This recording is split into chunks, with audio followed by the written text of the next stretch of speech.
Murphy, who is a youth mentor, a person who has been concerned for the last half century with our young people. And of course, he was talking about his own personal experiences dealing with that. Of course, let's continue that conversation that we had before we interrupted that first segment, Reverend Murphy.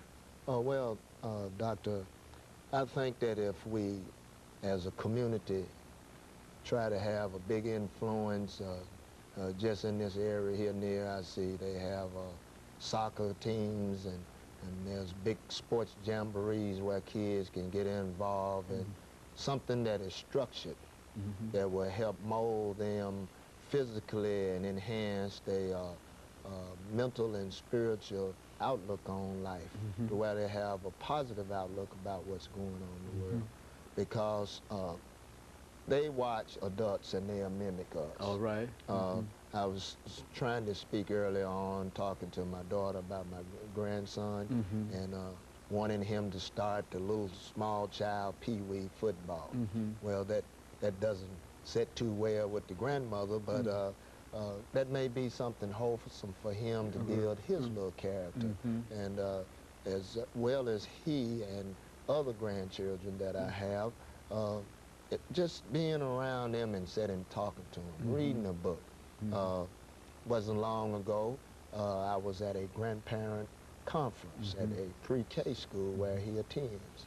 And they gave us ideas what to do with the grandchildren in the summer. Take them places that just right here in town. Most of them are not expensive. You know, or walk by the river sometime and let them watch the barge go down the street.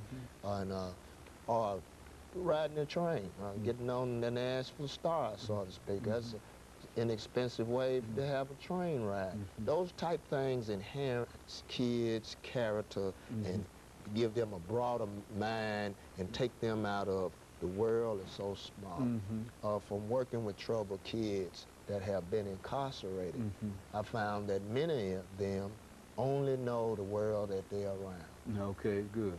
Okay, and this is one of the reasons they mimic a lot of things that are on television. They see kids grow up, these rappers that do certain things, and I'm not here to badge the rap industry because some good things have come from that.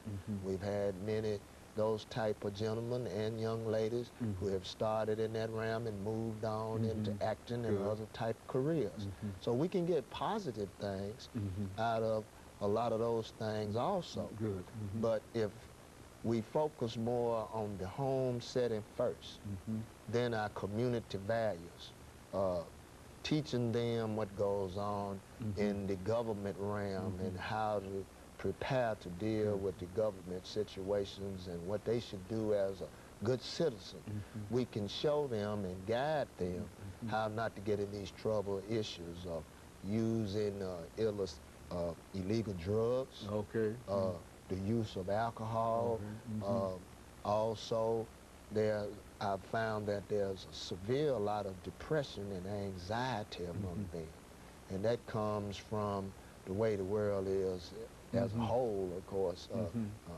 There are things that cause adults to be anxious. Very good, okay, you're right. The gas prices, the war, and so on. But then there are other gentlemen that they can show these young men the way to go, but they run into type of trouble. We've seen that with our professional athletes. Okay, good. I'm not here to badger the professional athlete. Good, I understand. Go on. But at one time, that was an endeavor of my own until I came across this line of work because of physical conditions and so forth. But I didn't let that stop me. I remembering how much work it was in how to learn how to be fit to play basketball without even having the ball in your hand. A lot of kids don't understand that. All right. You can't look at these guys playing and try to mimic them to play. That behind the scenes, that they're getting their bodies and their minds fit, that there are hours of play learning in the playbook, particularly in the National Football League. And so if you're lacking in education, that is the key. You must motivate them in education, whether it's in the formal education are in the special education realm as well as vocational education.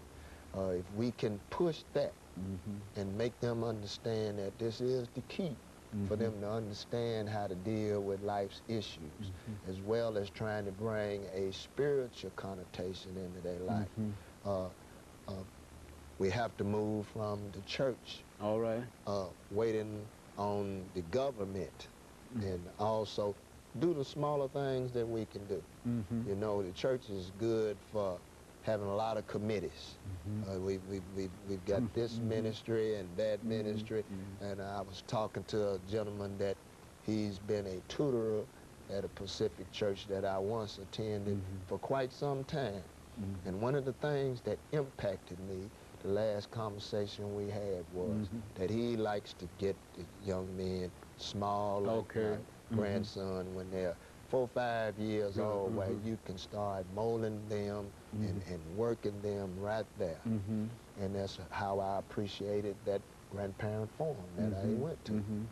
And so we must continue on to diligently search for ways that are simple. Just getting out in the yard raking leaves. A friend of mine was just going to visit him. He had grandson and his little cousin out in the yard, showing him how to make the grass blow back over away from the neighbor's yards, you know, those type of things. Doesn't seem like it's a big deal, but it puts meaning and direction in their life. And it gives them somebody to work with. You see, it gives them somebody, it gives them a hero. That's right. Somebody to emulate. You see, right. that's, yeah, I think that's essentially what we want, Reverend. I think the kind of information that you're giving now is an approach, and I like what you continue to say about how simple it is.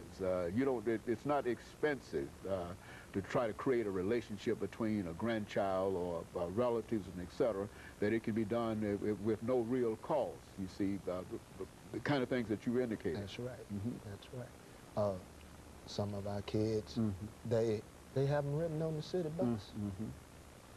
And that's and that's possible. And you mentioned about the train. I mean, that's you know, that's as a matter of fact, I was thinking about perhaps taking a ride on that train myself. And of course, Reverend, let us take this second commercial break, after which we'll come back and we'll allow you to continue this kind of informal kind of information. And I think it's very, very precious. And of course, we'll be back with our audience following this short commercial break.